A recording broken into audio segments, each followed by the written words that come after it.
Yo, yo, yo. We back.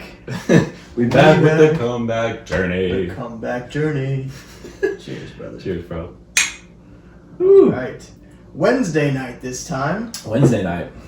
That was the first Tuesday I haven't, today's the 15th? Today's the 15th. Today's the 15th, so 15th. Yesterday the 14th was the first Tuesday that I haven't come over in like That was 3 months. Your phone was probably flipping out. It was like...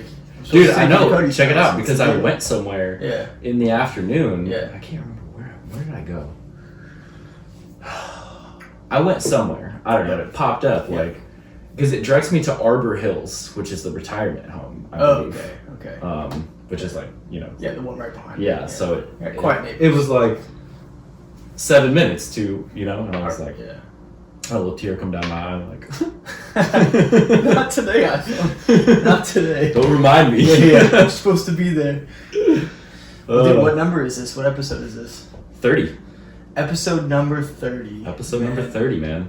Damn, you just did 29 today. Yeah. You're really on a roll with these podcasts, man. Yeah, dude. You're really on a fucking roll. I'm trying to bang them out, Yeah. Episode 19 is going to come out on Friday. Okay.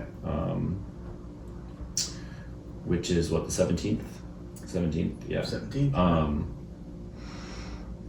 And 2 a week, if I record any more than 2 a week, yeah, moving forward, like if I personally record them, not release them, but if I record more than 2 a week, it's going to keep getting backed up. It's already, 6 weeks out that this is going to be released. Oh my god. You know what I'm saying? Yeah. I know. Yeah, that's crazy. So. Yeah, because I listened to episode 17. Was it today? Mm. I listened to it today, and I didn't realize it was a few weeks ago that we did that. Yeah. That podcast. Yeah, dude. It's kind of cool though to forget about it for a few weeks, then come back to it and hear it again. It's like, oh, okay, it's not so fresh in my mind, and I recall some of the things we said, the way it felt, all of that. Yeah, I was, earlier this week I put, this past Sunday I put like on Instagram, like, I'm going to release 1 episode a day, Monday through Friday. Yep. And then I talked to Kayla about it, and she was like, as a listener, that's very overwhelming. And I was like, okay, that's fair. And then I asked Jeremy, and he was like, it's too much, bro. I was like, okay. And both of those people, will give you honest and solid feedback, so you take that feedback. Right. And so the other thing is that Buzzsprout, the host website, right now I pay I can upload 8 hours a month. Okay. The maximum you can do is 12. 12 hours. And so any more than 2 a week, and I'm going to exceed that limit. I might be able to do, that's 8 in a month, right? So I might be able to do 9 or 10 if a few of them are shorter, right? But that's the most I can do on that website. Can you pay to get a bigger bandwidth? And the most you can do on that host website on Buzzsprout is 12 hours. Okay. So are there other host websites that you I'm sure there are. Okay, yeah, I don't need them yet. Right. Depending on, I don't know, that website is solid, bro. Yeah, is it? Okay. Is it like an easy user interface? Yeah, dude, it says upload audio file, and I click it, and then I click the audio file, it uploads, I type the title and the description, and then it blasts that immediately onto TuneIn Radio, Google Play Store, Spotify, and Apple Podcasts. Damn. Yeah. It's synced to all 4 of those at once, and it just releases it immediately. Yeah. That's legit. How long does it take? A couple minutes. To do a 2 hour long, hour and a half long podcast upload. Mm-hmm. Damn, dude. Yeah, because it's just the audio file. With YouTube, it takes way longer. It's audio and video. Yeah. It's the video from my phone, so it takes longer. But what does YouTube take? Half hour? Dude, sometimes upwards of an hour. Oh wow. Yeah. So it's just as long as the podcast. And the other thing is that to export it from Adobe Premiere out of that program onto my actual computer, that takes a hot minute. Does it? Just as long as it takes to upload it on YouTube. So you've got to take it from your phone to your computer through Adobe Premiere, then from Adobe Premiere into YouTube? I take it from Adobe Premiere and I export it to my Comeback Journey videos folder on my laptop. Oh, I see. So I have to export it and convert it to MP4. Okay. Because in Adobe, it's just an Adobe file. Right. And then it converts it to MP4, and that takes and that's sometimes 45 minutes. And that's to get it onto YouTube? That's to get it in the format usable for YouTube. Oh, I see. Okay. MP4 is the format usable for It's YouTube. one of the formats usable for YouTube. You would think with technology today, like... I mean, it's pretty fucking simple. It just takes a little longer, you know? And I can't really do anything else. I can do other things while it's exporting from Adobe onto my laptop. But, it's using, like, you can hear the computer. Yeah. It's like, you know, like it's working hard. So like I just let it sit and I'll do something else in the meantime. It's not one of those things like if the computer blacks out or fades out, it stops uploading. It's like you can let it. I don't know. Okay. I've never. Yeah. I have it on like. Cause I know sometimes like I'll go to upload something on Instagram. Like if my phone goes off, like if I don't pay attention to it and come back, it'll like still be the same spot. I turned that function off on my phone and my laptop, so it never. Well, you guys show me how to do that. It won't. Yeah, I will. It won't. Go to sleep. Go to sleep. Yeah. Unless I manually do it. Yeah, that's a good idea. Yeah, because I had it. I realized that as I was. When I was first using Buzzsprout, I was having trouble because I couldn't figure out why the fuck I was like trying to upload these audio files, and they were taking forever, and they weren't working. And I was like sitting there, and like every 2-3 minutes I would move the mouse pad so that the computer wouldn't go to sleep. Yeah, exactly. Kayla was like, "Why don't you just turn that function off?" And I was like, "Brilliant!" Yeah. So like. Brilliant. Not only that, but I was also uploading the wrong type of file, and I was like, because I would sit there and it would take an hour and a half, and it would be like, your file cannot be uploaded. I'd be like, are you kidding? I just sat here for every couple minutes moving the fucking mouse pad so that the thing wouldn't go to sleep. Yeah, and it can't upload it. And then now I can't upload it. You know, I was like, oh my god. That's so frustrating. Now that I've figured it out, you know, it's much easier. Things that truly test your patience as a being. You know? Really though, like Jeremy posted on Level Up Collective the other day. He was trying to post something. Yeah. And the final video he posted was fucking hilarious. He's like laying on his back, and he's got the camera on his face. He's like, it's really testing, and like zooms in. This is coming from like the most calm guy you'll ever meet, the most like sound, emotionally, mentally, physically, and spiritually person ever. You know. And that was like the first time I've seen him get slightly frustrated. I was like, damn, dude. I must be testing you pretty hard, man. Yeah. Those existential crises, you know. For real. Oh. So what's on your mind these days, bro? Dude, I mean, on my mind, there's always a lot on my mind. Okay, so let me rephrase. Yeah. What's been going on in the life of Kody the last couple weeks? The life of Kody. Because I feel like we always like talk about ideas and like stuff like that. But like, what's going on with Kody? What's going on with Kody? All right, so we got put on quarantine. Obviously, you know, we're working from home, and like this whole working from home thing has fucking changed my life, man. I have been opened to like a completely different perspective on how people should live, you know, and it's kind of consuming who I am as a person, and I'm performing awful at work right now because like my mind is so preoccupied with the things I want to do with my life, and now I have the time to think about them, and I'm not distracted by like the everyday routine of work, of getting up at 4:30, hitting the gym, working all day, coming home, showering, making dinner, reading, going to bed, you know? Yeah. Like you get stuck in that monotonous routine for so long that now that I'm out of it, it's like, oh fuck, I'm awakening to like how people should live and how life should be, you know? And the work that I thought was so valuable in the time that I was putting in on it, like crazy amounts of hours, even the gym, like fitness, you know, has kind of fallen by the wayside because the gyms are closed, and my option is to work out here, and I still do 45 minutes to an hour, you know, maybe 3 times a week.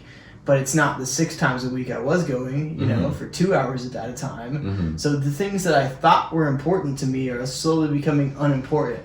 And the things that I thought were productive for me, I'm now shedding light that they're not that productive because they aren't actually what I want to do with my life, you know? So this whole thing has just been a huge fucking eye-opener to me. And ever since it started, like 3 weeks ago, 3 weeks ago. It started as in like you working from home? Me working from home about 3 weeks ago. And then we had that intuition call with the Level Up Collective, and that was the catalyst. That was like the end of the first week of me working from home. And that intuition call was the catalyst for like, oh shit, okay. Like everything was coming to a head at that point. I was learning a lot. I joined the Level Up Collective shortly after that call, a few days later, and it really just started coming down on me that like, fuck. People were not, like, the rat race as we know it is not designed for human happiness. You know, it's designed to keep you busy and preoccupied so you don't think about the other things that you want to do with your life. It's designed so when you come home from work to like engage in the media and the mind numbing stuff, and it keeps you in that cyclical nature so that you just keep doing it and you're numb to it. You know, you don't realize it.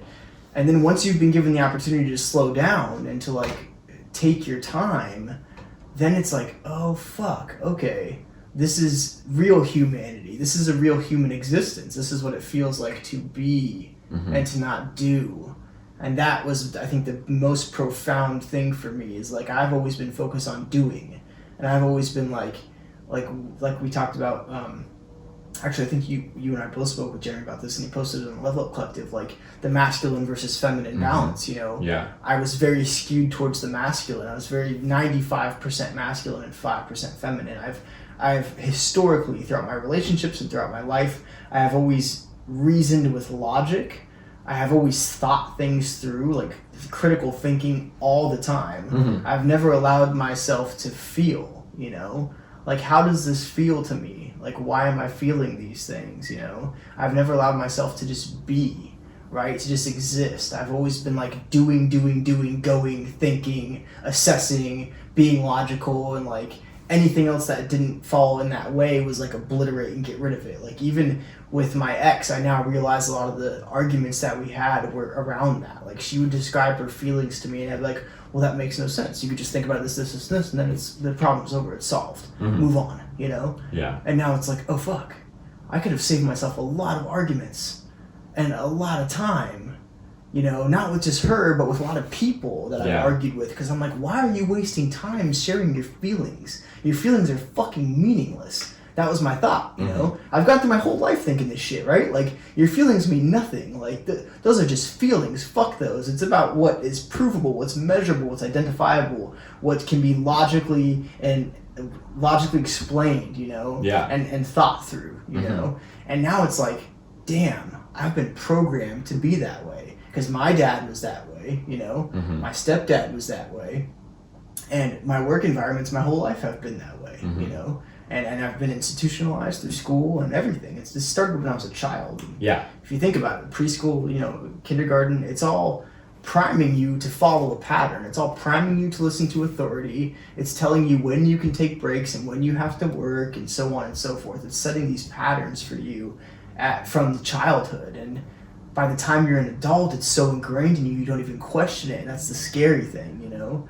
So that was a long rant, but that's what's been going on in my life is I'm awakened now. I'm awakened to this shit, and I'm awakened to the rat race, and I'm awakened to the fallacies that we live every day, you know, the falsity or falsehood of reality. You know, it's not reality. We're not, if you have a 9-to-5 job that you don't like and you still go to it, you are not living in optimal reality. No. You know? That's just the fact of the matter, you know. I want to touch on something you said at the beginning of the rant. Yeah. Is you said, now that you've been provided the opportunity to slow down, right? Most people would describe this current world state as detrimental. Yes. And you chose to classify it as an opportunity. Oh, yeah. Oh, yeah. And, okay, so here's an important distinction, right? The first 3 to 4 days of this, I was like, fuck, I wish things would go back to normal, you know? Like, I just want to go back to work and be able to work out, and, like, I just want my days to be filled again, you know? About 5 days in was when I started to be like, oh, okay. I started reading more. I started spending more time with myself. I started being outdoors more, and I was like, that's when things started, like, opening my eyes, you know? And I started to see this as, like, oh, this is not detrimental to my being. This is not going to inhibit my life. This could seriously benefit my life if I view this as an opportunity to have all this time and this slow pace to invest in myself and invest in the things that I want to do, you know? And it, as you said, I mean, like, just that shift from a limiting belief from, like, this sucks and I want everything to go back to normal to, like, oh, no, this doesn't suck. This is an opportunity for me to grow. This is an opportunity for me to discover who I want to be and what I want to do, you know? The amount of people that I've spoken to from my work that are, like, 3 weeks in and they're like, God, I want things to go back to normal.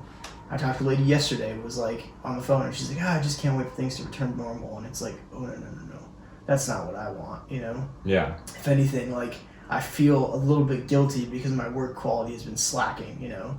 And then I got a 10% pay cut from work, and even further it was like, ugh, like the knife dug a little deeper, you know? And it's like somebody else is controlling my life, you know? My ability to earn, my ability to provide for my family, that is in someone else's hands. And that fucking terrifies me, man. That fucking terrifies the shit out of me, that somebody has the ability to tell me I will or will not be able to provide for my family and myself. Like, fuck that, you know? And that's where I'm at now. So it's like, okay, you know, my quality of work is suffering, but also the quality of this work is not great in the first place. You know, I'm grinding hours for good pay. I make good money, but it's not happy money, you know? Right. I'd rather move out of this place and move to a 2-bedroom apartment somewhere else that I'm paying far less for, 2-bedroom, 1-bath place that I pay far less for, and work a menial job in the interim to have more time, you know, to spend on myself and on the things that I love and the things that I want, you know? So now I'm in this early adulthood downsizing phase. Like, I want to get out. I want to break free of my liabilities. I don't want my car anymore. I don't want this house anymore. I don't want it anymore. Like, I will certainly have a hard time getting rid of the emotional attachment to this place if and when I do leave, but I don't want it, you know? I don't want it. I want the struggle. I want the darkness. I want the chaos. I want the unknown. Because that is where people grow, you know? Yeah. And that's what I want. I want the growth. I want the challenge, you know? And I was telling a coworker today that, like, I'm going to go sell my car. And she was like, man, I'm so sorry to hear that. She's like, you know, I hope things get easier for you. And my legitimate response to her was like, I hope things get harder for me. And she was like, what? And I was like, I hope things get harder. Because easy does not make me grow. Easy doesn't challenge me. Easy doesn't show me what I'm capable of, you know? Easy just keeps me coasting on a path to death, you know? And, like, for me, living that way is worse than actual death, you know? Like, I would rather die than to continue to live like this for the rest of my life. And that alone is, like, it's a scarier thought for me to live that way, to live a 9-to-5 life. It's a scarier thought that for me for the rest of my life than it is to die. Yeah, that's it's interesting when you say, you know, your coworker said, oh, I hope things get better, you know, that's the normal response. Yes. You know? Yes. We are not the norm. No. We are in the transitional phase of transformation. Yes. And I mean, I can relate to, like, you not wanting to work, like, I mean, I worked, like, 2 jobs for a long time, and then I quit Costco because I was fucking miserable. Right. And then I got a job where I was making less money than I was working at both. Right. But obviously, but it was way more convenient. It was easier, and it was less stress, and I was able to focus more on what I wanted to do. Right. And you feel, like, liberated now, I'm sure. Well, now for sure, because I'm not working at all. Right. And you're doing something you love every day. Yeah. It's you know, I was looking at when I signed up for this real estate course, it gave me, like, an overview of, like, how long it should take you it like broke it down like this week you do these units of this book, and then Right. the next week these, you know. Right. And I realized like, damn, I've been fucking slacking. Yeah. You know, and this is something I posted on Instagram recently about like, I was fucking scared to like open the books and learn it because I hadn't learned anything like in a structured like that. And it's not super structured, obviously I'm learning it at home, but like learning from a textbook and like taking notes, I hadn't done that in a decade. Right. You know, so I was like super uncomfortable. And it's still a little uncomfortable. Right. But you know, the more I do it, the less uncomfortable I am. Right. The more normalized it becomes to you. Right. And so that's there's this concept of like, I originally heard somebody speaking about this. I mean, I'm sure I've heard it before in my life, but I heard it articulated in this way on the Bigger Pockets Real Estate podcast. Right. And, you know, people, real estate investing, for example, right? Mm-hmm. People say, you know, you need a lot of money to do that, and you know it's really hard to like get a down payment for all this and like the mortgage and all that. And somebody, you know, said something along the lines of, you know, their story is they got the down payment, right? But then they got like a 3-bedroom house and rented out the 3 rooms, and they slept in the living room in their own house. Yeah. That's powerful. Because they wanted to delay gratification long enough to see long-term benefits rather than have a room to themselves for the year that they were living there. Yeah, that makes sense. The period of being uncomfortable, that adjustment period is 3 weeks, 21 days, and then it becomes normalized for the most part. Right. And so go ahead. Let me just chime on that real quick. Like, so I don't know where you learned that from, but the 21-day period, where did it talk about that at? Where was that? The example I gave was on the Bigger Pockets Real Estate podcast. So they were talking about that, like 21 days is for something to become normalized for you. Mm-hmm. Okay, like generally speaking. Okay, so I want to take this conversation back to like the normalcy thing, right? Okay. So number one, like normalcy is subjective. Right? Right. Like what? Like if I asked anyone that's listening to this, like what is normal? Like, what is normal? What does that mean to you? When I say the word normal, what does that mean to you? Mm-hmm. You know, right? Like that's subjective. What is normal for the spider is chaos for the fly. Right? True. Okay. So, if it takes 21 days for a grown adult to become adjusted to a new norm, to something that they can consider normal. Okay, what do you think happens to a child when they're thrown into a system and that system has told them that this is the normal way of life, and they start that before they're 2 years old, 3 years old? Okay, you probably psychologically adapt that norm much quicker. For sure. Because you don't have, there is no like critical thought about why is this normal? You know, there's none of that. You're just exploratory mode. It's like, okay, here I am in this environment, and what are these things around me? You know, mm-hmm. So like every environment you're put in, essentially, kind of immediately becomes a norm, because you're so young and your mind is adapting and you don't know any better. You know? So think about like how much we have been primed since we were kids to believe that like institutions are the norm. You know, like you have to work from this time to this time, and you get to take a break for 15 minutes at this time. Then you got to come back and work from this time to this time. You can take another break and eat from this time to this time. I mean, fuck, from your earliest memories, that's how it went. That's how it goes. As far back as you can remember, you had work time, eat, play time, eat, back to work time, you know? And it's like, then eat, then sleep. It's fucking this routine, right? Like, and we're bred to believe that that's human existence. Since we're fucking nothing, you know? Since we're nothing. So how, I mean, my God, to unwire yourself after, let's say someone awakens to this after 30 years of life. Like, fuck, man. You know, these things are not going to happen overnight. If you can become, as an adult, become normalized to something within 21 days, you know, and then maybe it takes another 21 days. Let's say you just decide to change that right then and there. It takes another 21 days to adapt to a new situation. Like, what does 30 years worth look like? It looks like a crushing weight. A crushing weight. Now, a crushing weight, and the weight is distributed evenly over a blindfold. Yes. And let's differentiate between weight and crushing weight. So you could put a weight on something and gravity will pull that down, okay? That it's equal to its weight because that's the gravitational pull on it, right? Mm-hmm. That's the weight of it. I'm 165 pounds in relation to gravity, right? On the moon, I would be lighter. Right. You know?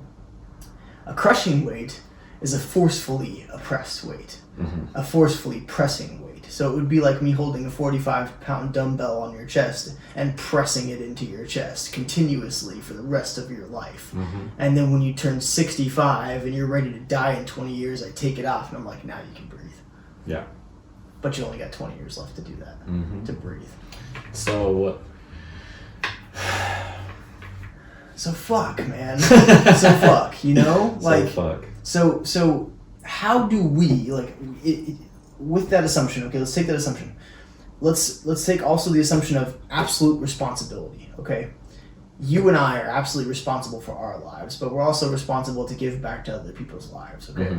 Part of what we're doing here now is that we're giving back to other people's lives. We're trying to in some way.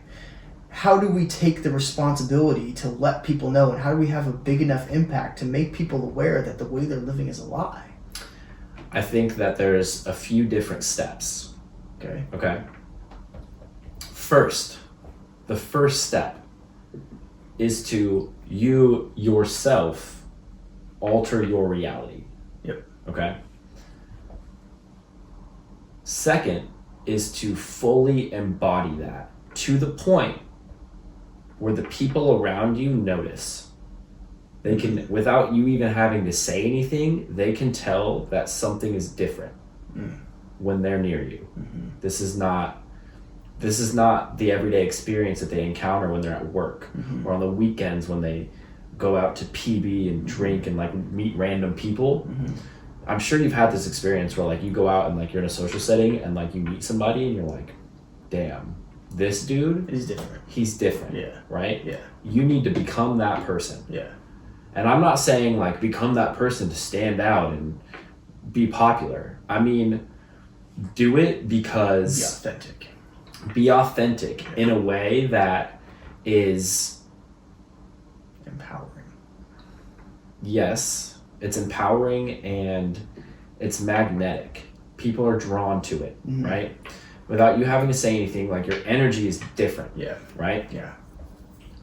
Step 3 is once you've like fully embodied this, right, and people can recognize it, then, and maybe throughout the course of embodiment, like while you're learning to do that, while it's becoming like second nature to like live what you preach, you're showing people how you did it. And this I don't mean that you have to be some like a life coach or something like that, but you show people their own light. You right, and this could be something as small as like, for example, a photography Instagram account, right? Like you could like there's a couple people that there's like a couple photography accounts that I follow just for fun because I enjoy it and it's cool to look at awesome pictures. And you enjoy photography. Yeah, right. Yeah. That's yeah. Yeah. So there are the ones that you can tell do it for like as like a income. Yeah. And people who do it because they love to do it. Yeah. And you can tell. Yeah. You can tell right away, right? And this is not, you're not coaching or like giving photography lessons or anything like that, right? You are just showing yourself, being authentic, right? But you're doing it in a way that other people have access to. Yeah.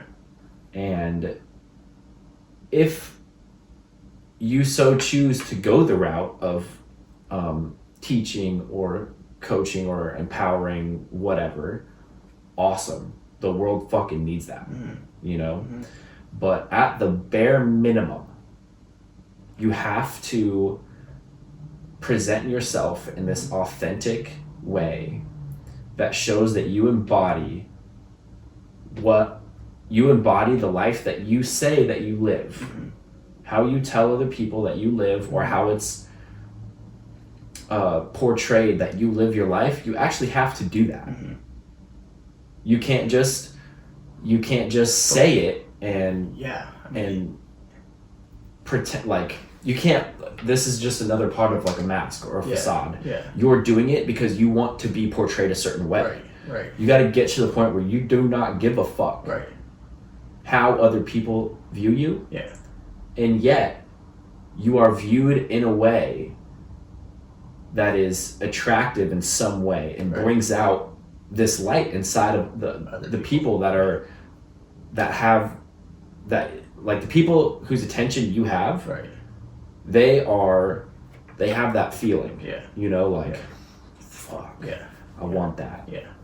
So I think that once you achieve that point, once you reach that point, you don't even have to say that you live that way. You know, like smart people don't have to tell you they're smart.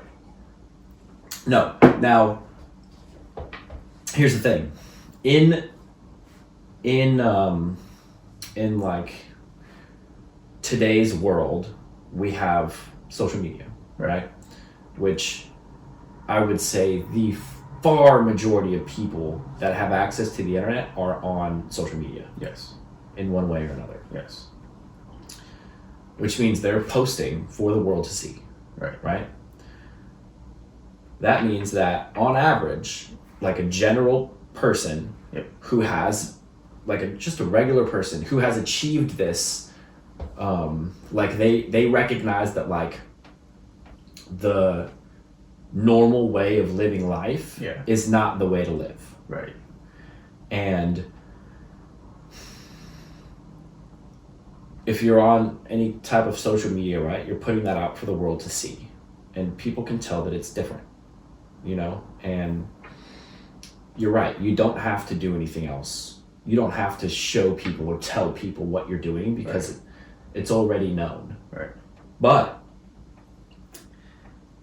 if you are doing that, if you are putting it out for the world to see, it has more reach than you just going about your life and interacting with people on a daily basis when you happen to interact with people. And I think if you've reached that point of enlightenment, I guess you could say, isn't it your duty to try and get other people to see that and to experience that for themselves? I think yes, agreed. I think that it's not only your like in a duty in the same sense. It's a. I don't mean it's like you have to do this. No, it's an innate responsibility. Right. Like it is. It's part. If who you are is that person, and not. Okay, without boasting or bragging or like being chauvinistic, it's like I try to be that person. I try to let people bring out their own light by doing that myself. You know, I try to embody that. I try to be someone who shines bright to let other people know that they can shine bright. Like don't hide your light for sake of others' opinions and judgments. Shine bright like a diamond. Exactly. And I try to be that person, you know? And I think that I don't view it as like I want people to see me as this like being, this wonderful person who's a ray of sunshine everywhere I go. It's not what I want, you know. What I want to get out of it is for other people to do the same, you know. What I want is for people to emulate their authentic self to me when I'm being authentic with them, you know. That's what I want. And it's much easier said than done. And I think that a lot of people, regardless of how much you are authentic with them and you are upfront and outgoing with them and you're there engaged, and it's still hard for them because they feel some sense of judgment, you know. It takes a lot of subconscious work and it takes a lot of self-awareness to understand that like other people's opinions are not your reality. You know, Yeah. the things that others think of you is not what your reality is. What matters is what you think of yourself. That's what matters most, you know? And so I think that when you, with this responsibility, with this massive responsibility and being your authentic self in front of people, that authenticity radiates as like a message of non-judgment. And that's kind of where I'm coming from with these things. Like, I try to be this person because I want other people to know that, like, look, you see all my cards. They're right here. This is who I am, and I'm going to be this way in front of you, whether you like it or not, okay? Mm-hmm. You are now free to do the same if you would like, because we can have a legitimate exchange here if you are your authentic self and I am my authentic self, and we show each other our cards and our flaws, and you put them on the front line. Because then it's like, you're not going to judge me and I'm not going to judge you, you know? Mm-hmm. It's kind of like, Gary Vee said this once, but it rings true, you know? It's like what Eminem figures out at the end of 8 Mile. That if he puts his flaws on the forefront, if he puts all of his flaws in the foreground, and puts himself out there and says, yeah, I know I live with my mom in a trailer. I know I'm this fucking piece of shit, white trash, dirtbag. Like, I already know all the things you're going to use against me. You empty their arsenal. Right. You empty it. Like, yeah, call me all these fucking things. I already know these things about myself, okay? And now here's the mic. Say what you have to say about me. Oh, there's nothing left to say. Because I gave you my flaws. I showed you my flaws. I showed you who I was authentically. And now your judgments and opinions and revolts don't matter, or your responses don't matter if they're judgmental and critical, because I've exposed those things already. Yeah. You know, and I think that's part of that responsibility. Is like, when you interact with the people, you need to show them, like, I'm not perfect, you're not perfect, and that's okay. You know, right. I'm gonna be me, and I want you to be you, and then we'll connect on a deeper human level through an authentic connection. You know, and so I think the bigger message here is that, like, yes, you do have a responsibility. You have a lot of responsibilities as a person. Your responsibility is tremendous. You have to give back, and you have to do a lot of things that make your life meaningful. You know, but one of those biggest responsibilities is to be authentically you, and to allow others to do the same. Yeah, I would agree. I think the main thing that gets in the way of people doing that is, well, I guess there's two things, but they're kind of the same thing. Fear, right? And that's how you're supposed to do it. As in, supposed to, like, you're supposed to behave a certain way. You're supposed to think in a certain way.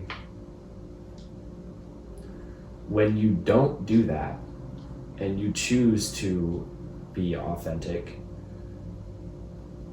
there's, you know, you're going to encounter people who are uncomfortable or afraid of that, because for one, well, I think it all comes back to the same thing. Is like, they realize that they are not that way, and it scares them. Yeah, they feel little in your presence. Right, and they and in turn then just continue to go into their shell. Yeah. And I don't mean like isolate themselves, but like their authentic self becomes, the cage gets tighter. Right. Or they just don't know their authentic self. This is true. They're not aware of who they really are. This is true, and that's a big one, man. And this is what comes back to, like, what you said earlier about, like, you know, going to work and then you come home and you, like, watch TV or your just YouTube videos, whatever, distractions, right? And they're mind numbing, right? And if you, let's say you take away social media, TV, and honestly just those two. Take those two away for a week and see the difference. Yeah. See the difference. Some people would come out enlightened, others would go mad. Right. I bet that if you did that, let's on a broader scale, if you did that for an extended period of time, if for some reason all media was shut down, the suicide rate would increase tremendously. Yeah. I think that people would be so scared of their own shadows and facing who they really are that that the only way out for them would be to kill themselves. And so here's an interesting thing, because right now, even with like social media and TV and all these distractions, right? People are still forced to spend a lot more time with themselves right now, you know, and that's why this post on Instagram I saw was like, if this is a scary time for you, you need to find out why. Yeah. If you're having a hard time just being, and you are constantly like calling people, texting people, going on Instagram, watching TV, those are distractions. You're finding ways to distract yourself from being. You need to be constantly doing, you know? Yeah. That's a self-realization moment. When you realize that like you are constantly preoccupying your time and you just can't sit and be, there's something going on. There's something wrong. Yeah. And here's the thing, like, I haven't worked in a month. March 15th was the last day that I worked. Yeah. And I've for sure like still had like some distractions, you know, like Netflix. I'm not like living like a monk, you know, like I have my, you know, Instagram, I watch Netflix here and there. But, you know, being able to wake up in the morning, not be rushed, like wake up, like I make my juice, I journal, and then I meditate, and like just that alone is like I've been like journaling and meditating for like a little while now, you know, like maybe like a year, not like super consistently, like now consistently, but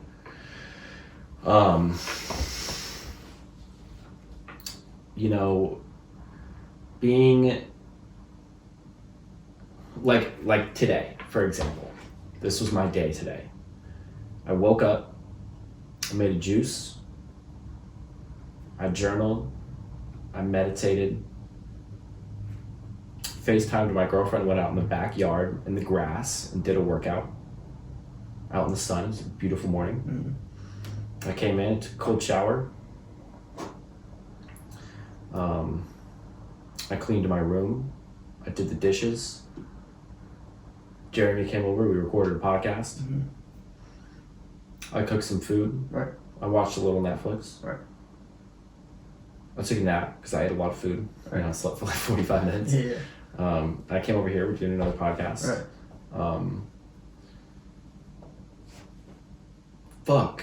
If I could just do that every day with some slight variations, you know, like like when I go home, I'll study for this real estate, you know, maybe go through like another unit and take notes, but which I should have done earlier, but like not perfect, no harm, no foul, whatever. But if I could do some variation of doing whatever the fuck I want every day, and now here's the kicker to that. In order to do that, you have to be okay being by yourself. Yes. You have to be. So these people that we spoke about, and you know, we're on like the fringes of a massive shift in reality. And the people that you know, are not even looking for a shift, that are just following the path of the rest of the millions or billions of people, they won't ever understand. They won't ever get to the point where they can, you know, do what they want to do, or like pursue their passion, or do something that excites them for a living, or build something for themselves, because in order to do that, you have to be able to drown out the noise and fucking sit with yourself. Yes. There is no way around it. There's no way. You have to be able to, you have to know yourself on more than just a surface level of, this is who I portray myself to be while I'm at work or while I'm out with a group of people, you know? So here's an important thing to that. Okay, there's this topic in psychology that talks about being front stage and being backstage, right? So being front stage is like when you're around people constantly. It's who you pretend to be in front of people, you know? It's like who you are socially, right? Front stage is like who I am when I'm surrounded by others, whether it be one person or a lot of people, you know? And then there's backstage. Backstage is who you are when you're with you, you know? What you do when nobody's looking and nobody's watching. Those are two very, very different people. Oh, yeah. No matter what anyone thinks, you are not the same as around other people as you are by yourself. It's very different people. The problem is that people spend so much time front stage these days because we're forced to in our society, you know, in some sense, you know, we're forced to be around people when we work and when we go to the grocery store, and our days are occupied with being front stage so much that we never go backstage. The curtains never close until it's time to go to sleep, and then at that point you don't have to worry about being backstage because you're just falling asleep, you're going into the unconscious, you know. And you become so ingrained in being front stage that your life becomes a show all day, every day. It becomes an inherent part of your being to be front stage constantly. You're so used to putting on this front that it just becomes part of you, who you are. And you never take the time to step backstage and shut the curtains and sit in the dark room after the show has ended. And that's the thing, you know. That's the thing. That is the thing. So you imagine, like, let's imagine a comedian, for instance, right? He's on stage and he's doing a comedy sketch. What if he could never, once he stepped onto that stage, what if he could never step off? He had to continually do jokes for as long as he lived. Just nonstop, okay? Eventually, he's going to be very burnt out on jokes. His jokes are going to lose their humor, and he's going to become depressed and miserable and sad because this thing that he once enjoyed doing has now become a chore, you know? And that's the thing. So when you are around people so often, like socially, when you're around people, you enjoy it, you know? But when you're forced to be around people so often and pretend to be someone for so long, it then becomes a chore. It then becomes something that makes you miserable and sad, and then you realize at some point in the future, like, damn, I've been this way for so long that I don't know how to come back from it. Yeah. I've lost myself in this, in being this, you know. I've lost who I truly am in being this and playing these various roles. I'm playing a role with my wife, my husband, I'm playing a role with my boyfriend and girlfriend, I'm playing a role in society, at the grocery store, at the mall, at the movie theater, I'm playing a role at work, I'm playing a role constantly. And I never stop playing that role and say, hey, Kody, who are you? You know, who are you when you sit on your bed at night? Like, who are you? You know, that's the thing. It's like, who truly are you outside of those faces, outside of that show? You know, outside of you being an entertainer, who are you? Let me paint a little picture here. Paint away, Picasso.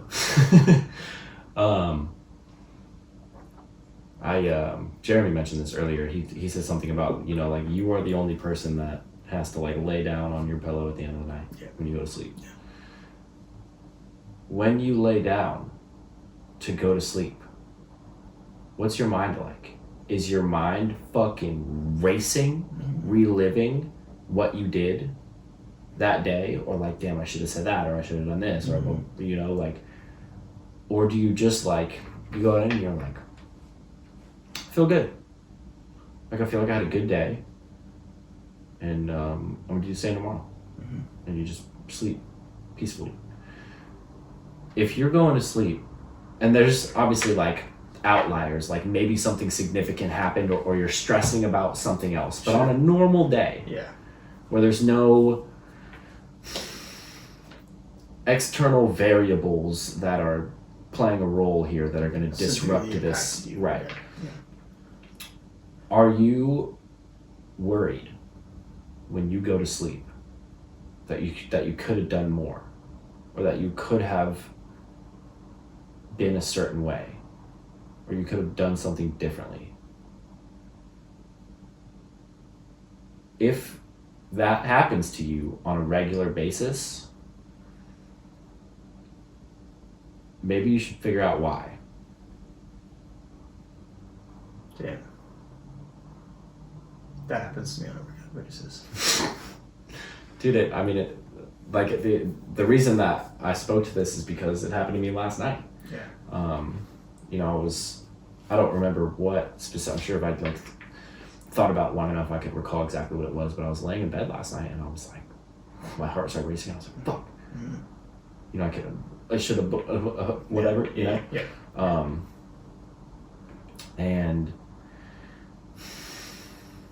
I think that's the fucking true teller of are you being the absolute best that you can be, while at the same time not being overly judgmental of yourself, because you know that mistakes are going to happen, and you can rectify them and you can learn from them, right? So there's that balance of self-aware without being self-critical. Right. Yeah. That's exactly right. Yeah. Being self-aware enough to recognize I'm doing my best and I'm learning. Right. And you should always be learning. Right. And recognizing that mistakes will happen. Yeah. And you can't be perfect. Right. And to not beat yourself up about it, dude. That's a tough one. My want to have everything go right at every fucking moment can be overwhelmingly powerful. Yeah. I've learned a lot through this process of doing the podcast. I've learned to just let shit go, because I'll forget what the fuck I'm gonna say or this is helping me in a massive way. Right. That's crazy. That's crazy that something that little, right? Is you forgetting what you're about to say and you just brushing it off, whatever, has turned into a catastrophic change of who you are. It's now you're learning to shrug off the bigger things, and you're not worrying about the bigger things so much, and you're not so focused on control. You're you're focusing on allowing what is to be, Yeah. And not well, this is the way it is, but I can change that, I can control that, right? Mm-hmm. And something so minute and something so little has now been the catalyst for a larger change in your life. I mean, continue with what we were going to say, but that was kind of cool thing. I think that's a good way to put it. Yeah.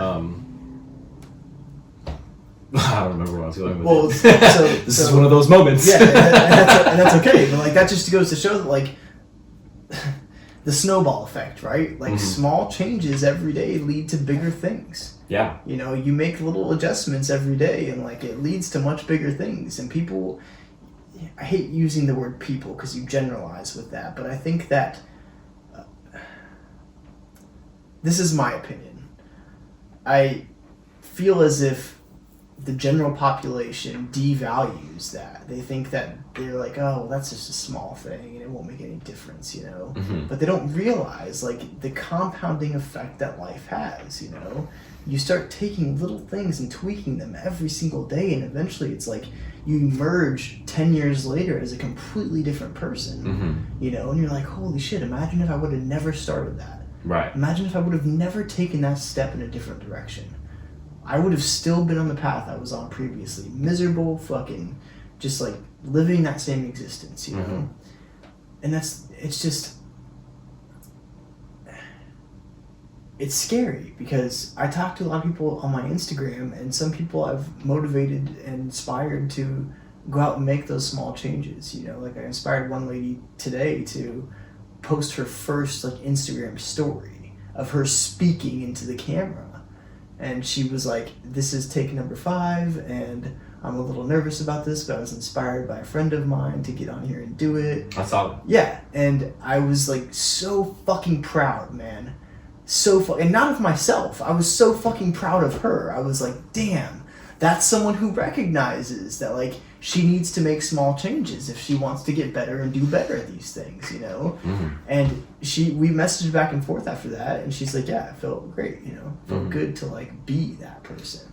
So this is another important aspect that I'm coming to realize more and more how important it is. The ability to endure discomfort. For a long time, the large majority of my life, I was super comfortable. Like, just lamping. bro, like, that's not to say that I wouldn't, like, put myself in uncomfortable situations, but, like, not in the way you might think. Like, I will go to a packed parking lot at a mall to sell drugs while there are thousands of people around. Yeah. That's uncomfortable. Yeah. Right? Yeah. I'm talking about, like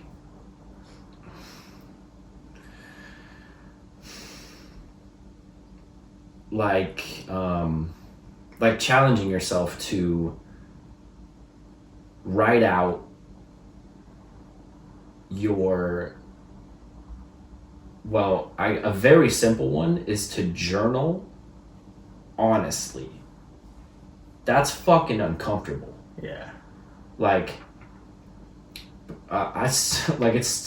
I'm getting more used to it, you know? I had, like, my first, like, not my first, but by far my most, like, vulnerable, honest journal session, like, a few days ago. Right.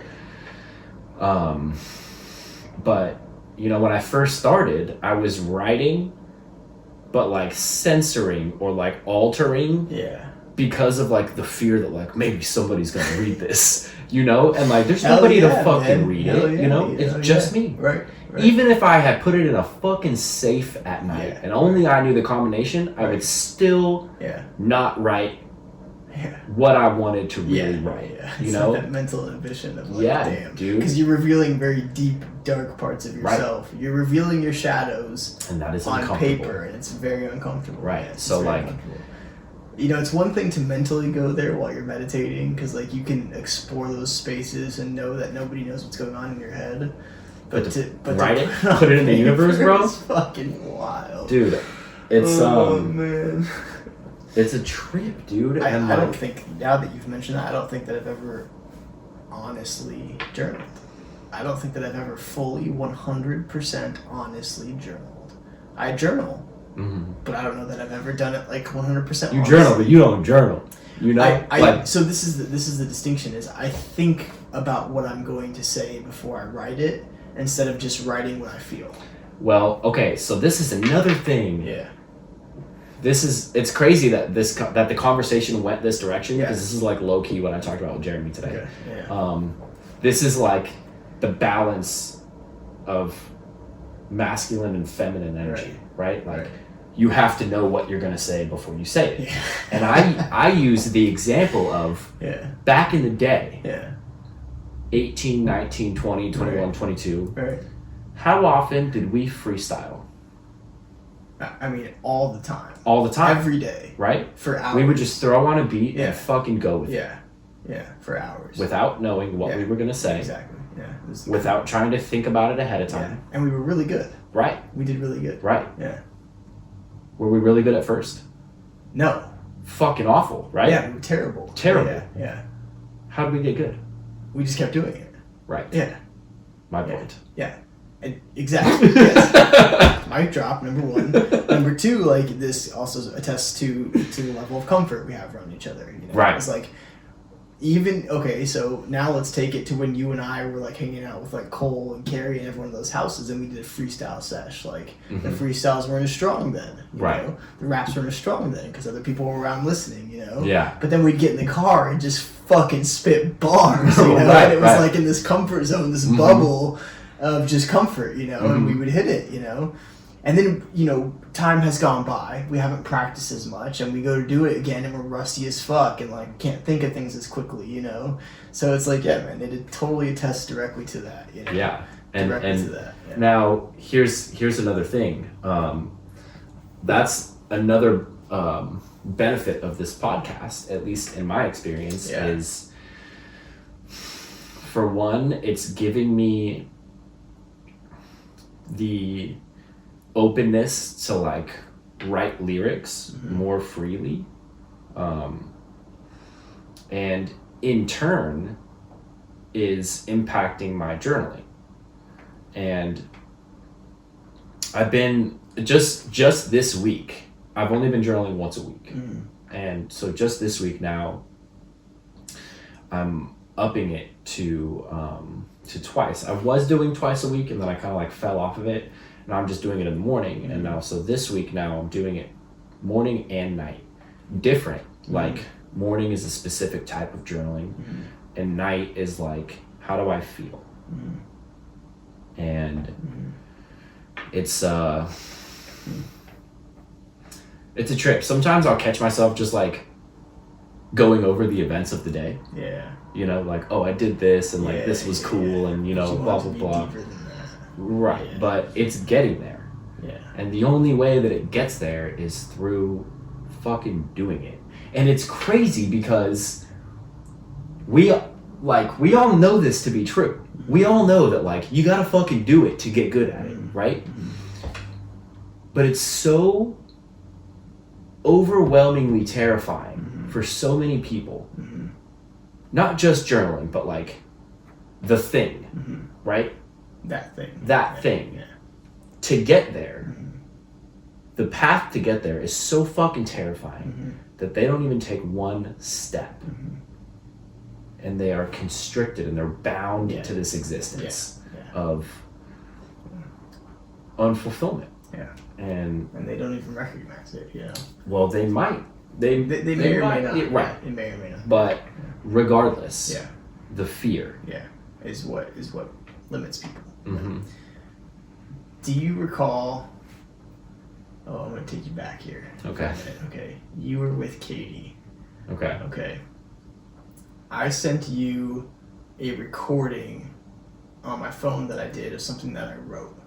And I sent it to you. This was years ago when I lived on Chatham. I sent it to you, and you listened to it with Kody, and you both were like, "This is really good. Like, you should keep doing this." Do you remember that? I know it's super vague, but like I recorded something. It was the recording that you found. Wait, no, that was the freestyle I did. No, but I have it. You have that. It's in my Google Drive. Yeah, okay, you have that recording. Okay, so it's like a speech, low-key. Yes, it is a speech. I have it in my phone. Okay, yeah. We gotta listen to that when I'm done. Yeah, I'll pull it up as soon as it's done. So that what you just talked about reminded me of all this. So there are 3 things that I've written in my life that I think are the best things I've ever written in my entire, and like, I'm very, very proud of these 3 things, but I don't share them with anybody because they're super near and dear to me, number 1. Number 2, they could be seen as very feminine. You know, like they're very poetic and flowery and metaphoric, and so I've kept them to myself, you know, except I showed you that one, you know. Right. But I've got 2 others that I've written. And how I wrote them, okay, was I went into my room. I just had the urge to write these, and this was like a 3-week span. I had this like strong urge to write, you know. I think it was because I was going through a lot at the time. I had broken up with an ex, and she went in the car accident and stuff, and I was just kind of like all over the place. And this was my channel, you know. And I would just shut the lights off in my room, and I would close my eyes, and I wouldn't think about anything. I would just start typing. Just with your eyes closed. With my eyes closed. I would just give myself, like, all errors on the page and everything, I would give myself the freedom to just type whatever came from my soul, you know? I would just type. I would just type my thoughts. Just keep going, typing. Not think about shit. I would just sit there, closed eyes, typing. Just numbless, like, mindless typing, you know? And what I came out with were, like, obviously grammatically incorrect and misspelled words all over the place, but once I refined them and corrected them were these beautiful fucking pieces that I wrote. And then after I wrote one of them, I was like, oh, this is kind of like a speech. And then I did it into my phone, and I was like, damn, that worked out really well, you know? So to touch on what you're saying is like, yes, to not think and to just do, to just feel and do is the key. That's like the intuition key. That's like the mastery key. Is like, let it channel through you, let it flow through you like a flow state. You don't have to think about doing it, you just do it, you know, and it just happens. And then the end result is like this thing that you didn't even expect, right? So my point, I guess, with this is that like I wanted to tack on to what you were saying about like just not thinking and just doing and just acting. Right. And I can attest to that because some of the most like wonderful things I've ever done, I think writing wise, came from that state. You know, it came from the state of like, I'm just gonna let myself feel, and I'm just gonna write. And since that point, I've forgotten that ability. You know, and I have written nothing to the extent of those pieces from that point. You know, and although I feel like I could do it again, and I have the urge to do it now, and I might do it tonight. You know, it just brought out this like reminder, this thing in me of like, damn, it's such a good point, is that like closing your eyes and letting yourself feel and not think and being honest and vulnerable with the way that you actually feel is a major key. That's a fucking major key, dude. Shout out DJ Khaled. Shout out DJ Khaled. Yeah, that's a major key. Major key, bro. And that's, damn, dude. I don't know why that came to me just now, but in any case, I gotta listen to the recording when we're done with this. Yeah, for sure. I gotta check that out. Yeah. But yeah, and then I went into Starbucks the next day because I think Katie was working at Starbucks on Navajo. And I talked to you about it, and then I went to Starbucks and I saw Katie there, and she's like, I was buying my coffee, and she's like, hey, by the way, Nick showed me that thing you recorded. She was like, you need to keep doing that. Like, that's what you need to keep doing. And I just brushed it off. I was like, oh, thanks, you know? Yeah.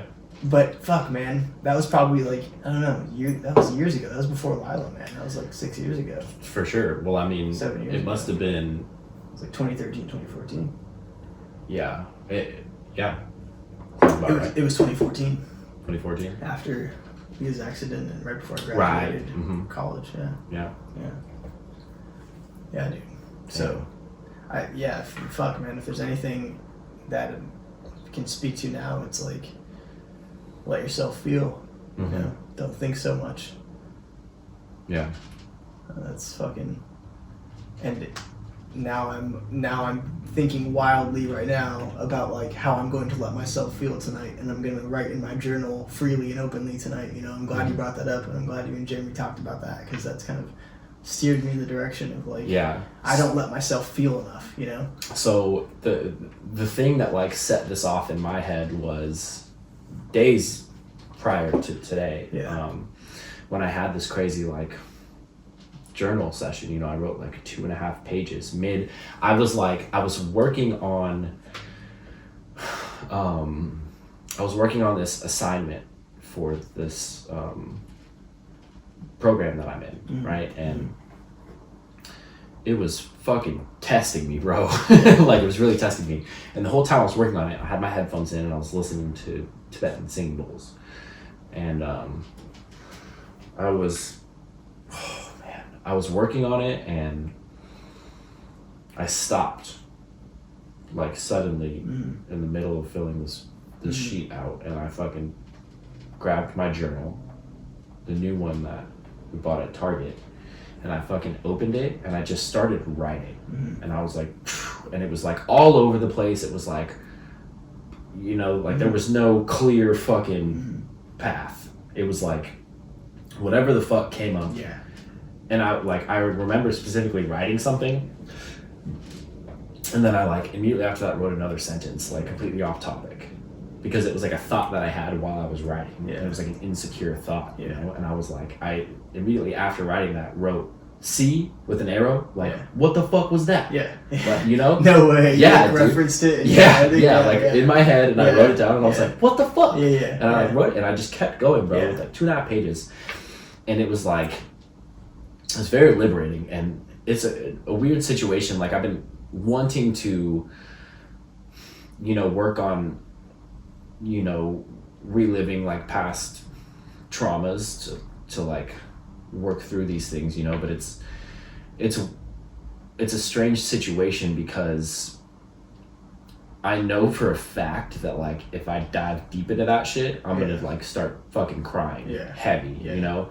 And I don't want, because my mom works at home, and especially now she's home, and like I don't want to like be in my room and like cry and have her like come in and be like, what's wrong? And disrupt the process, you know? And it's also uncomfortable for me to be like, Mom, I'm going to do this. If I cry, don't bother me. You know, because like that's also you know, and so at that moment while I was journaling, or right before I started journaling, my mom left to go run some errands. And so, and it just, this series of events like happened, it was supposed to happen that way, you know? I was working on this homework and then I started journaling and I went into my room immediately after. I stopped journaling and I went into my room and I laid like face down on my bed, like face in my pillow, and I just started fucking sobbing, bro. And like, man, that's powerful. I haven't cried in a way that was not related to an external circumstance in probably ever. Not ever, man, but like it's been a long time. Long time. And how fucking liberated did you feel afterwards? I felt really good.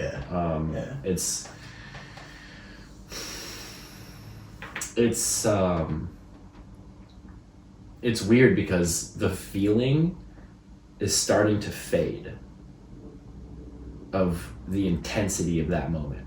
You know? I don't want it to. And so like what that means is I need to keep doing that.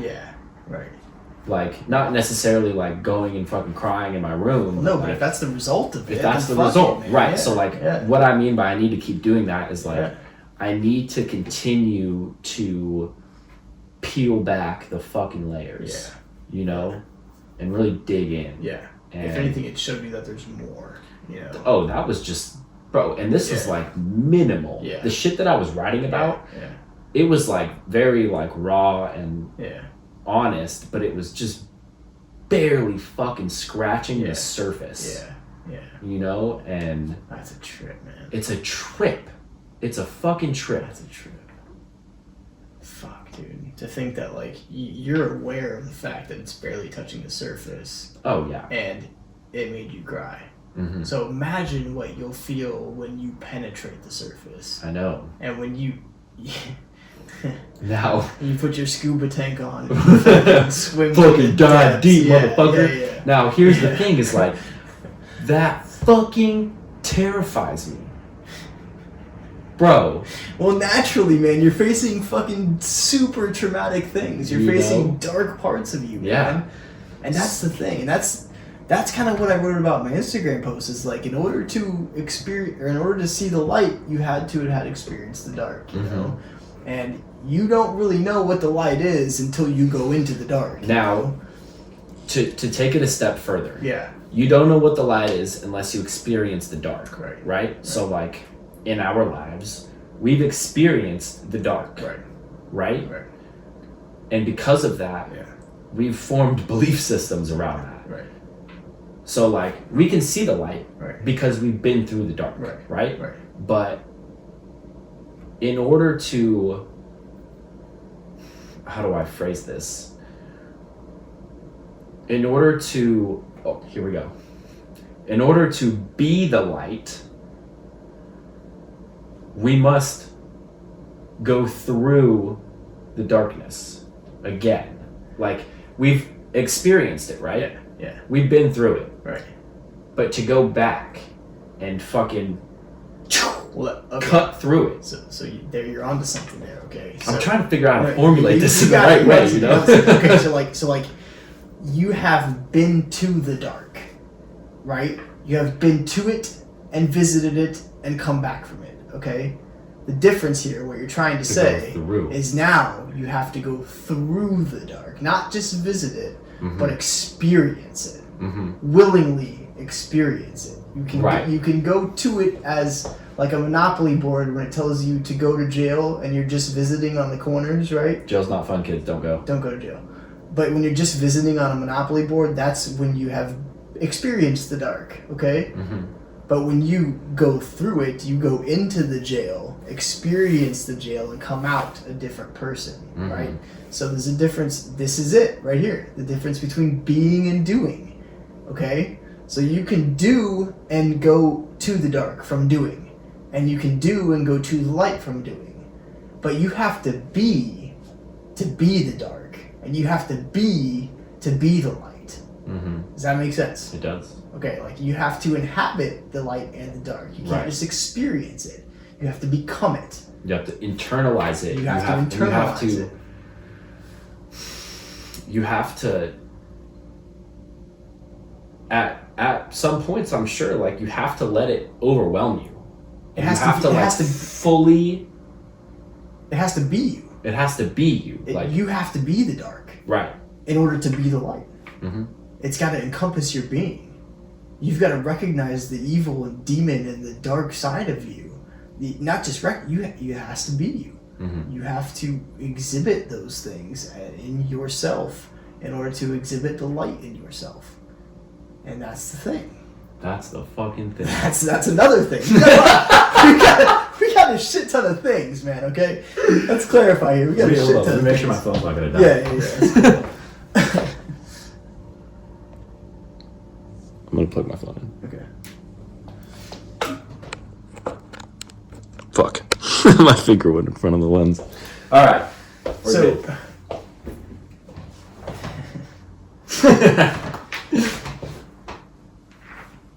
Okay, so many people want to be the light, right?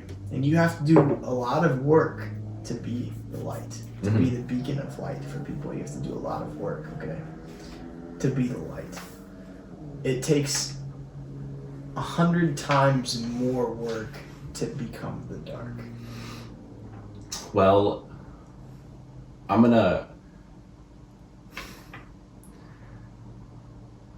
You cannot be the light until you become the dark. Boom. Right? Yep. And what you said is true. Yeah. It's... And just because you become the dark does not mean that you will become the light. No. Because you can become the dark and then you're like, ooh, this is fun. Yeah. Right? Right. Once you get comfortable with your demons. But you're right. It is 100 times harder to become the dark. Yeah. And once you do that, to then become the light is much easier. Well, and arguably you become a much stronger light. Right. Well, right. 100%. Okay, and here's the yin and yang of it, right? If you look at the yin and yang symbol, there's the white on this side with the black dot in it, there's the black on the side with the white dot in it, okay? When you're in the dark, there's still a little bit of light in there. Mm-hmm. And when you're in the light, or when you are the light, there's still dark in there, right? Mm-hmm. Those two things they're mutually exclusive. They're never entirely separated from each other. Just because you are being the light in that moment does not mean that you have obliterated the darkness. You can't. You can't. And just because you're completely in the dark doesn't mean that no light exists. In order for you to know it's dark, there had to have been light at some point. Damn. In order for it to be dark, there had to have been light. Yeah. Or else you wouldn't recognize it. In order for it to be light, you have to know the dark. Damn. Otherwise, what is your existence? If you don't know the difference if there was no difference right now between me leaving the kitchen light on and turning the kitchen light off, then what would we be? You'd be like me, bro, and you'd be colorblind.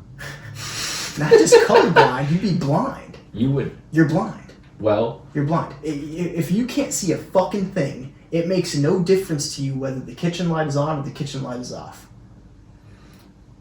Does this go back to the blindfold with the crushing weight? It does. Sans the crushing weight. It's just the blindfold. Mm. If you are completely blind... Okay, here we go. I'm fucking ready! Okay, this goes back to living a normal life, okay? Mm-hmm. In a normal life where you don't seek to understand these things, you don't know, or you might not be aware, or you're ignorant to the fact that there is a light or a dark. So you are blind. You're going through life blind. because you have refused to acknowledge your own light and you have refused to experience your own dark. So you don't know. You're just going through life blind until you realize that within you exists a light and a dark. And that is when, metaphorically, the lights come on. That is when you awaken from your sleep. That is when you are provided with vision.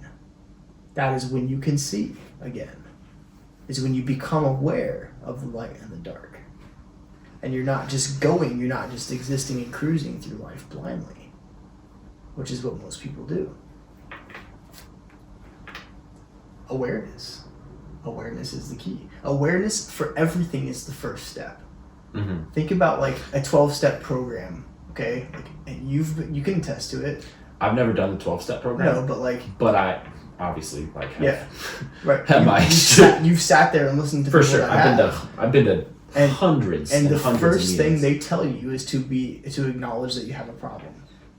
To become aware that you have a problem. Right, because if you're not aware of the problem, right, you're just blindly going on without any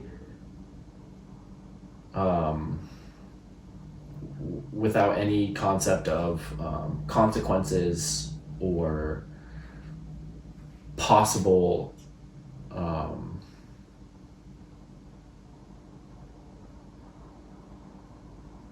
I don't know. It's like, let me try this a different way. Speaking from experience, I knew from the first time that I did drugs that was not a good fucking thing to do. It was fun and it helped me to cope with whatever was going on in my life, but I knew it was wrong, right? But I didn't know that it was a problem. And when I found, now here's the fucking thing. Once I realized that it was an actual problem and I made the conscious choice to continue doing it, that's when I started seeing consequences. And I didn't even realize that till right now, but like... So even if you had encountered consequences prior to you knowing it was a problem, you wouldn't have recognized them. I didn't really encounter any consequences. Well, that's maybe you didn't recognize them. Maybe. Because you didn't see it as a problem. But maybe there were bad things happening in your life that you weren't aware of. They were consequences of your actions. Well, okay, maybe like ripple effect, right? But like no direct consequences to me. Okay, so like, let's bring it back to like 2014, 2014 maybe. That was like when I noticed like, like I don't have the control over my life.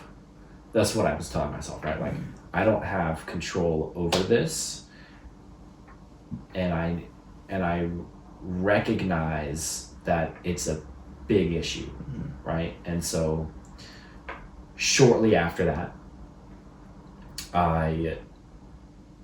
it was like made aware to Kody. I don't remember exactly how it happened, but like she found out what I was doing, right? Like I had this double life, right? Pretending, and then like both were pretending to be something that I'm not, right? But like one was like pretending to be a good, normal person, and the other was like drug dealer and like parties and all kinds of nonsense, right? So like shortly after I recognized that it was a problem, was like, she's gone, right? And then I was like, oh, I'll go to rehab and it'll fix the problem, right?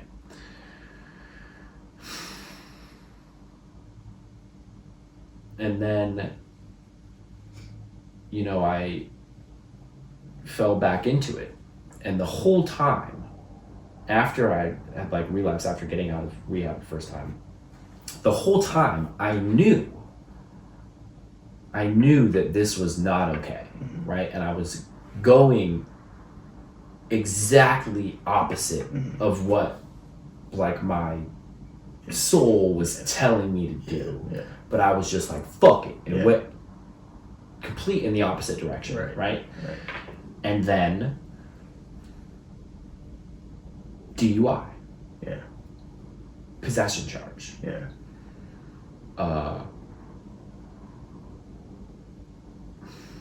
I started dating somebody that like I presented as like, this is me, you know, I'm the drug dealer, take it or leave it, whatever. And like thinking that I was presenting my authentic self in the hopes that like I would be accepted for it. And then I got cheated on over and over and over again. And like all of these things, none of that happened prior to like me having the awareness that this was a huge problem in my life. I was just doing it because it was fun, you know? When it started, when I noticed that it was, like when I had that shift in my head that like, this is not good, you know? But I continued to do it anyways. That's when I started to have serious consequences, you know? And I think that, I don't remember where I was going with this, but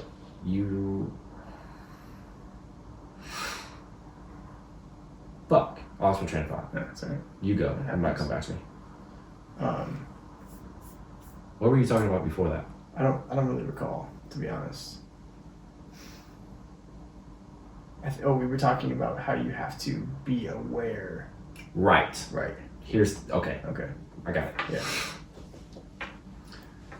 If you are aware of what you by should is like, could have a negative connotation, right? Like, this is what you should do in society, whatever. I'm talking about like what you know in your soul you should be doing for you. You know the right and wrong. Yeah. You know right and wrong, and you blatantly choose to ignore that. You will have consequences. Yes. If you're just blindly going through life and you have no awareness, you're not. Your soul is like so suppressed that like you don't even realize what it's trying to tell you. You might. You're right. Like there may be some consequences, but like you don't really notice them. But once you have that first light bulb, bing, like either this is wrong, stop doing it, or this is right, continue to do it, and you ignore those, whichever way it may be. The universe is gonna throw shit in your way to fucking stop you and be like, bro, cut the shit, turn around, go immediately back the other way, and then continue going that way because that's where you need to go. If you choose to ignore that, there will be consequences. But there's only gonna be these consequences that directly impact you if you're aware of it. If you're not aware of it, you know, it's like think of you're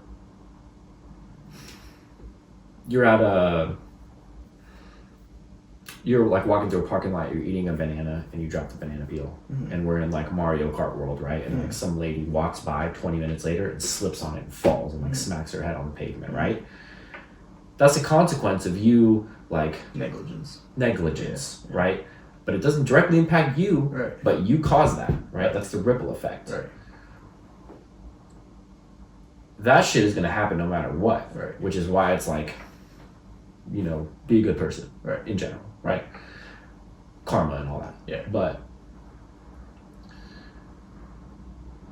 I'm gonna say it again. If you're aware and you ignore it, there will be consequences. Yes. And I think one of the biggest consequences of blatant negligence is regret. That's I think that if you're going down the wrong path and you completely ignore the signs, and you continue on that path, and then things are obvious to you that it's wrong, and you continue, you will regret that. Okay. Now that's. And then if you go down the right path, or if the right path presents itself and you don't take that path, if you will, and there are signs telling you that you should and do need to take that path, again, the end result is regret. Yeah, and that's like a festering consequence. That's the consequence that causes cancer. That's the consequence that breeds illness in the body. That's the consequence that turns your insides black. That's the ultimate consequence of all consequences. Like, physical consequences can happen to you and you can ignore them, but soulful consequences, mental consequences, spiritual consequences are the worst kind. Yeah. Like you said previously, and this was kind of one of the first times I had heard anybody use it. I think it was in the last podcast you said it, and I can't remember exactly what you said, but it was like, oh man, it was like ignoring yourself. What were you saying? I can't recall the way that you said it, but it was on which podcast? I think the last one we talked about. The last one that we did, or the last one I released? Sorry, the last one we did. Yeah, remember. You talked about like blatantly ignoring yourself, but I couldn't remember the term you used. I don't know. Yeah, in any case, like, you have successfully ignored your callings and the things that you were supposed to do with your life, supposed in quotations, Mm-hmm. the things that you knew were right for you. You've successfully ignored those. And now, wherever you're at in your life, you've got to live with that decision, knowing that there's no turning back and there's no option, and you have foregone who you could have been for something else. You chose, opportunity cost here was your potential or mediocrity, and you chose mediocrity. Mm-hmm. And you have to forever live, and the worst part of it all is die with that. Yeah. Now, let's stop for a moment here. The concept of heaven and hell, okay, I don't believe that there's a physical heaven and a physical hell. I don't believe in that. I don't believe that there is a man in the sky who's going to banish me to an underworld if I don't believe in him. Because that doesn't make any sense to me, okay? Like, Okay. if he loves everybody, why is he going to send me to a devil if I'm a good person, you know? Like, why would you burn? Well, that's the thing, is like, if you are a good person, you won't get banished. Well, no, that's not what the Bible says. The Bible says if you don't believe, if you don't acknowledge the existence of God, then you will be rejected from heaven. Yeah. So you could be a good person, and then you get to heaven, and God's like, well, sorry, you didn't believe in me, you know? Yeah. And it's like, fuck that, you know? If that's the case, I don't want to get into heaven. I don't want to get in on God's terms, because those are bullshit terms. I've read the contract, and your clause is faulty, okay? I'm pressing the termination for convenience button, and you can send me to hell if there's actually a hell. Because Mm-hmm. I was a good person, you know? You're telling me that murderers and rapists and so on and so forth can't get into heaven if they ask to be forgiven, but a good person who doesn't believe can't? Mm-hmm. Mm-mm. Mm. If it's fuck me, then it's fuck you too, brother, you know? That's how I feel about it. In any case, so I don't believe there's a physical heaven and a physical hell. Just don't believe that. It makes no sense to me. It's a fairy tale. And so what I think that on a spiritual level is that you can decide when you die if you go to heaven or if you go to hell based on the decisions you made in your life, okay? And what I mean by that is the amount of regret and sorrow and sadness you carry with you into death is hell. And the amount of happiness and joy and fulfillment you carry with you into death is heaven. Mm. That's what I believe. I believe that everyone is their own God. God is you. God exists within you. You control your destiny. If I decide to go in the room and blow my head off right now, that wasn't God's choice. That was my choice. You know, that wasn't a predetermined path for me. That was a fucking hard left, you know, into the fucking bushes of darkness, right? Like, that is no one's decision but mine. That is, I control that. That's my reality, okay? Mm-hmm. If I decided to get up and throw this fucking table right now and, like, end this podcast in a rage, that's my decision, okay? People forget. People think, like, it's a predetermined path, but, like, you can choose to do something that will fuck your life up, or you can choose to do something that will make your life better, okay?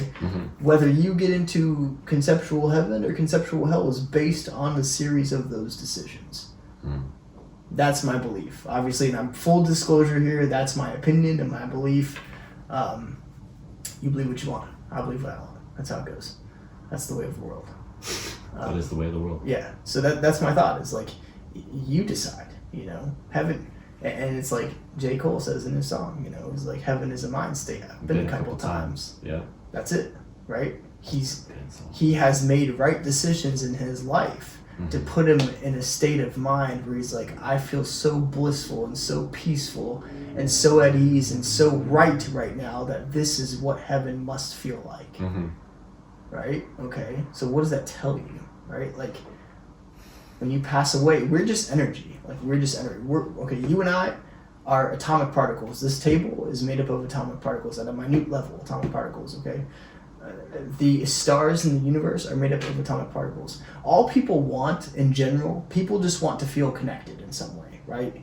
Like, that's a huge thing among humans, is we want to feel some kind of connection. Okay, if you ever have the feeling of disconnection, if you ever feel not connected to other people, just look up. All that shit up there, all that matter, you are made of the same exact fucking thing. The same thing. There's nothing different between the matter that exists in the universe and you.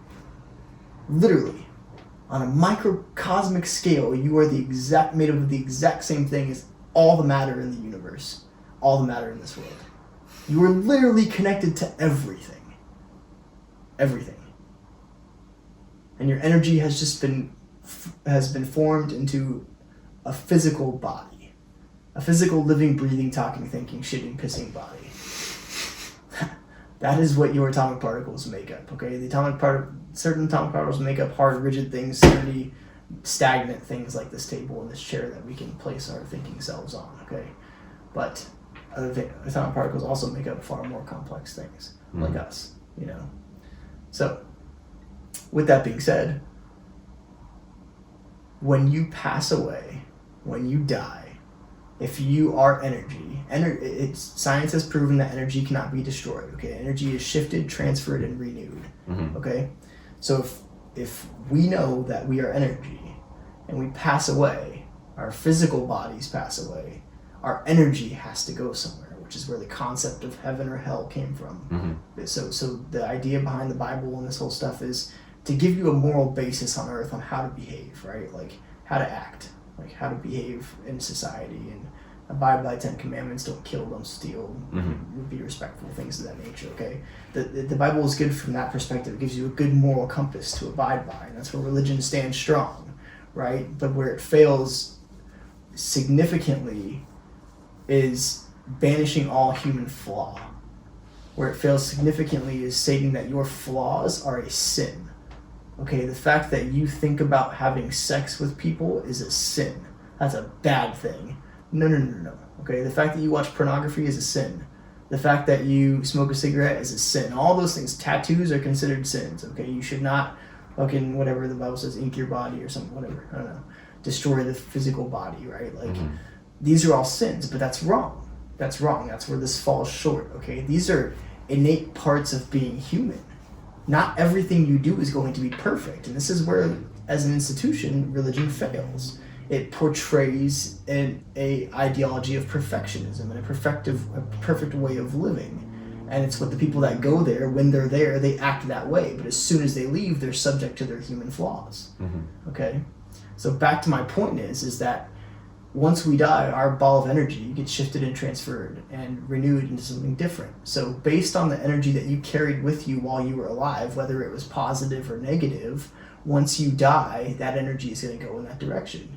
If you're a negative person, you've done bad things, and you're carrying that with you, regret and sorrow and hatred and whatever it might be, that's your hell. You've banished yourself to hell. Your energy is going to be transferred, shifted, and renewed into negative things. Okay? On the opposite spectrum, if you were positive and optimistic and caring and loving and genuine and approachable and personable and tried to do better while you were on this earth, then that's your heaven. Your energy will be transferred and shifted and renewed into positive, meaningful, fruitful, fulfilling things. Damn. I agree, 100%. I mean, that's super heavy. Like, that's a lot to digest. Yeah. Like, Well, okay, so, like, I went to Catholic school, right, for 8 years. Almost 8.5 years. Yeah. And I went to church every Sunday Mm-hmm. and an additional once a month with my school until I was, like, 16 or 17 years old. Mm-hmm. And I stopped going after my uncle was stabbed and killed, and like a year later my mom got cancer, and I was like, okay, fuck church. You know. And even here's the crazy thing, like, even thinking back about like when I was in school, in Catholic school, I don't think I ever really believed in it. Yeah. I think I went through the motions because I had to. But I don't think I ever really believed in it. Yeah. You get forced into it as a child, you know? Yeah, but I mean, here's the thing, like, there are kids like my older brother. He was like forced into it. You know, like, our parents sent us to school, and like, he's very much Catholic. Right. It just didn't. I never fully absorbed it. Right. It didn't resonate with you at all. No. Yeah. There were parts of it, you know, I'm sure that. I think each religion has its own value. Of course. You know, there's always like the same basic concepts in every religion. Yes. You know, and I think that's a good way, like, guidelines and rules to like live for sure a good life. For sure. There's a saying that says, like, Bible stands for basic instructions before leaving Earth. That's a good one. Yeah. Never heard that before. And it's like, okay, that if you look at religion from that foundational perspective, right? Like, there's a book that tells you how you should, in general, act and behave. By all means, like, I'm totally for that. It's the same thing with 12 rules of life. You know? Yeah. Well, Jordan Peterson. He says, "I act as if God exists." Right. Right. Yes. That's a That's a solid good way. That's a good way to go about it. You know? Yeah, absolutely. So there was another guy I listened to. I can't remember his name, but he's also a philosopher. He's passed away now, but he was asked in the 80s on a television show, like, he didn't believe in God. He didn't believe in heaven and hell. And they asked him, and especially in the 80s, like, this was religion, I think, was probably bigger then than it is now. People don't think as big about it now. He was asked, like, okay, what happens when you die if you get into heaven? And he was like, well, let me ask you a question. He was like, you accept God as the Almighty, right? The all-being, that in his vision, everything is right and everything is good. That he created the world to be, in his vision, perfect, you know? Why do babies get cancer? Why do children die every day in other countries from bombing, stabbing, shootings, you name it? Why do horrible things happen to innocent souls? Okay, if these are the rules that God wants to play by, then I don't want to play by the same rules, because if I were God, those things would never happen. You know, there would be no that side of life. If you've created something in your image to be perfect, why are people that shouldn't be suffering, and why do people who should be suffering not suffer? Right? That's it's an interesting perspective, you know. It is. And that he's the one that actually ultimately said, like, if that's the case, then if those are God's terms, then I don't want into heaven on God's terms. Even if God accepted me into heaven, I would refuse because I don't abide by those terms. If you think of the name of that guy, yeah, I'll look it up and see if I can find it. Another really interesting thing he said, because the guy he was being interviewed by was a news broadcaster who was very religious, you know. And he was like, okay, so you're very religious. You've studied the Bible, and the guy's like, yes, yeah, these are things that I know and in his mind to be true, you know. And he goes, okay, so God, what is God's name? Dead silence. He's like, oh, I thought you believed, and I thought you knew, and I thought you read, and I thought, what is God's name? God itself is used to describe every god. There are multiple gods. What is your God's name? I have no idea. Okay, so if your belief system is that strong, if this is a part of who you are, and you don't know the name of the thing you believe in, or the person you believe in, the foundation of your belief system is kind of faulty from there. And that was one of his main points. He's like, you don't even know the name of your God, but God is not his name. You know, so it's an interesting point, and I get that like this is very far in the weeds with the whole religion thing.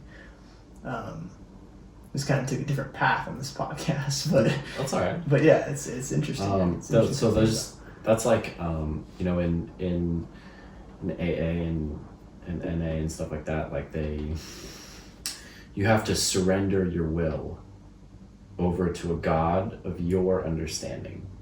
Okay. And it's these are not religious programs, they're spiritual programs, right? And the 12 steps, they clearly work. You know, people recover from alcoholism or like in recovery and maintain sobriety, you know, through these 12-step programs. Through these 12-step programs, you know, but you have to, you know, one of the steps is like having had a spiritual awakening, you pass this message along to other people. Right. But you have to surrender your will over to a God of your understanding. That's like one of the steps. Okay. You know, and I always had trouble with that because like growing up like super religious and then like balls to the wall the other way, opposite, you know. But it's interesting because at some point and in some aspects of life, we all have to surrender that like we don't have any fucking control. Yeah. You know? And that's now here's the interesting part, you know. In my experience, there are people in that program, in these 12-step programs, that anytime something goes wrong or they don't know what to do, they just say like, I surrender. Yeah. Guide me. Yeah. You know? Yeah. I think that I don't think you can just do that. Right. I think that like, if you don't know, try to figure it out. Right. And at the same time, be open to like a nudge from the universe, or like a God of your understanding, you know? Yeah. But you can't just at all times surrender your will. No. You know, it's not. I think there's an important distinction to make here. So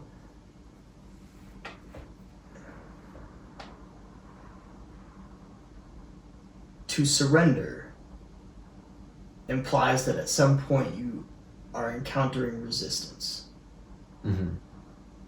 Otherwise, if you're just existing, what are you surrendering to, right? So if the resistance that you're encountering in your life is the path of right or wrong, and you can't seem to decide, and you say, I surrender to my intuition, I surrender to whatever it might be to give me a sign of which path to take, then that makes sense. Mm-hmm. Okay. But if at any given time in your life, you're just like, I surrender, I don't know what's going on and fuck this, you know, like I just give up and I trust that whatever is out there will guide me in some direction, you know.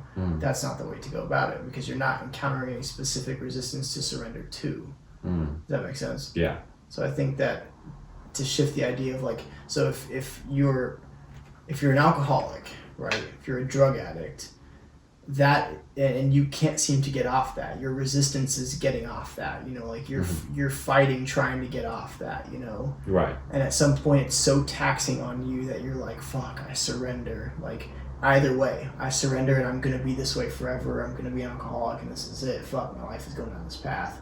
Or I surrender to this, like, this way of life. I no longer want to encounter this resistance and I want to move in a new direction. The path between right and wrong, right? Right. So I don't know where I'm entirely going with that. I think my original point was that, like, in order to surrender, you have to be encountering some type of resistance. For sure. And I want to clarify this, like, if you're like struggling with addiction, right, and you surrender your will as the program suggests, right, to a God of your understanding, like higher power, whatever, I think that there is meaning in that, you know, and I think that can be beneficial. Right. I don't think that, as you said, it's practical or productive or beneficial to just anytime like there's any kind of resistance, you're just like, oh, okay. Yeah, that's right. You have, this is again where coming back around in the circle, discomfort. Yeah. Right? Like you have to go through, you have to like struggle and like fucking fight. Yeah. And you have to encounter adversity. Yeah. And that's a main message of Jordan Peterson's 12 Rules for Life, is that a far more noble pursuit than happiness is the ability to show character in the face of adversity. And you can't ever do that if you don't encounter and try to manage and deal with adversity. Shout out JP. Jordan Peterson. Shall we, dude? Shall we? Wait, hold on. Closing thought. Go ahead. Yeah. I'll let you go. I feel like we covered a lot in this podcast.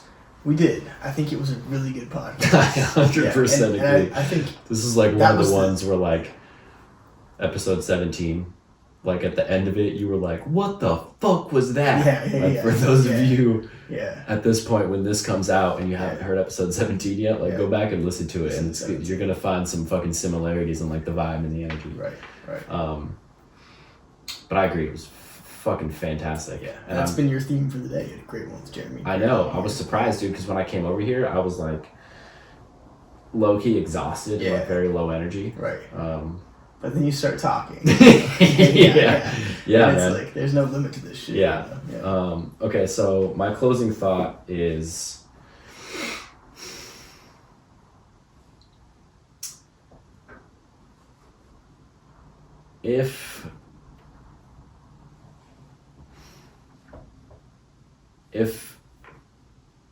if you're going through life and there is something and you're not quite sure what it is, but something is like telling you you're not doing what you're supposed to be doing.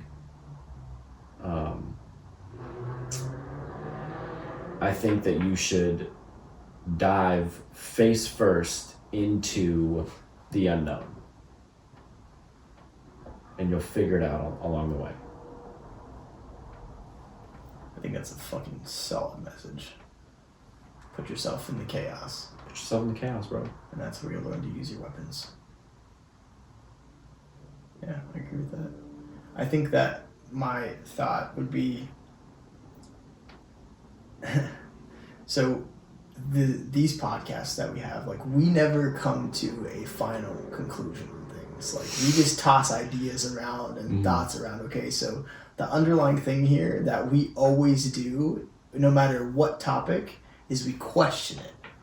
We question its existence, its appearance, its meaning, its relevance, the whole nine. Like, when we get into a subject, we start to question things, right?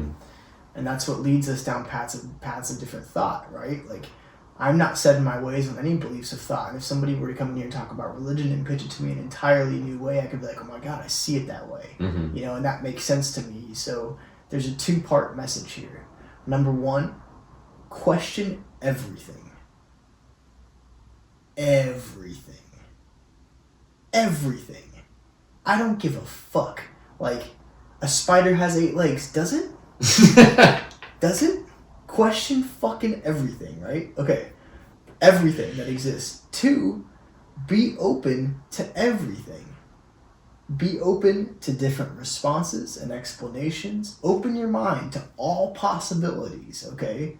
Think about the power that has. If you switch your perspective to like, you start questioning everything, and then every response that comes in, you accept it. You don't immediately push it out based on your own belief system.